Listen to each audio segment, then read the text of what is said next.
xisbiga mucaaridka ee wadani ayaa munaasabad soo dhaweyn u qabtay taageerayaal ka soo digarrogtay xisbiga kulmiye iyo ucid kuwaas oo cududooda taageero ku biiriyay xisbiga wadani waxaana hogaaminayay taageerayaashan xildhibaan cabdirasaaq janaale iyo waxgaradka ka soo jeeda waqooyiga magaalada Burco munaasabadan oo ahayd mid si heersara loo soo agaasimay ayaa waxa ka soo qayb galay hogaanka sare ee xisbiga mucaaridka ee wadani dhalinyaro haween xildhibaano iyo marti sharaf kale ugu horeynba waxa munaasabadaasi ka hadlay xubno isugu jira xildhibaano aqoon-yahan dhalinyaro iyo haween oo dhammaantoodba ka waramay sida ay u taageersan yihiin xisbiga mucaaridka ee wadani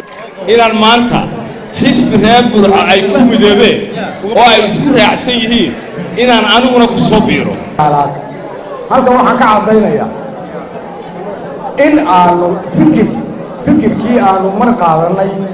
in aanu ka noqonnay kuna soo laabanay xisbigayagii wadani ee guryasamo markii aan arkay inuu xisbiga wadani yahay xisbi haran kara hoggaanka dalka madaxweynaha soo socda oo uu ku guuleysan doono markaan arkay inuu xisbiga wadani nadiif ka yahay qabyaalad musuqmaasuq iyo waxyaabo fara badan oo ragaadiyey dalkeena madaxweynaha xisbigii kulmiye uu soo waday cabdirasaaq xuseen janaale oo hogaaminayo ayaanu aad u soo dhaweynaynaa maxaa yeelay walaalayaal waxa kale oo jira rag badan oo ku sawiran stiikarka oo waxa weeye rag ay ku jiraan egesa oo Burco in fara badan runtii xoghayayaal ka gaadhay waxaan maanta aaminsanahay qoladii kulmiye oran jirtay intii hore wadani baa meesha joogta tolo maanta dadka maxay ku sheegi doonaan ma jibay oran doonaan weeye waxay ka muuqata si kal iyo laaba oo niyad ah inaad xisbiga u taageersan tihiin halkaasay ka muuqataa beelaha barigu dhammaantood ilaa berbera ilaa milaas qoray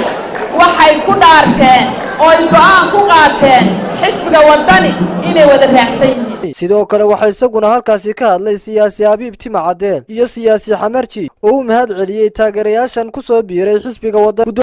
inaga hayna isbedelka inaga haynayna wax noqono inaga hayso haynayna sii jiro war maanta oo wataase hayaanku wuu dhaqaaqay waxa inoo ballanaa reetodorow inaynu hayaanka ka wada qayb qaadano hogaamiyaha xisbiga mucaaridka ee wadani Cabdiraxmaan Cabdilaahi Ciro iyo hogaamiyaha xisbiga mucaaridka ee wadani Xirsi Cali Xaaji Xasan oo gabagabadii munaasabadaasi ka hadlay ayaa ka waramay barnaamijka xisbiga wadani doonayo in uu dalka ku maamulo sidoo kalena waxay u mahadnaqeen cid kasta oo soo agaasintay munaasabadani xafladan qiimaha leh uga soo qayb galay si ay u muujiyaan taageeradooda isbeddelka Soomaaliland u baahan tahay iyo taageeradooda xisbiga wadani aad iyo aad baan idinku mahadnaqaya walaalayaal waxaynu ognahay in maanta noloshii dadku khatar ku jirto waxaynu ognahay in sicir barar naxariis darani jiro waxaynu ognahay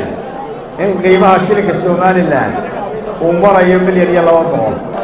aad waxaynu ugu mahadnaqaynaa dhammaanteen mahad ballaaran u soo jeedinaynaa deegaanka iyo beesha halka kan lagu sharaftay xisbiga ku soo biirtay ismuujisay dareenkooda bulshada u soo bandhigtay oo ah beel qarannimada ilaalinteeda iyo dalka ilaalintiisa hogaamintiisa iyo horumarkiisa ka damqata mar walba kana horumarisa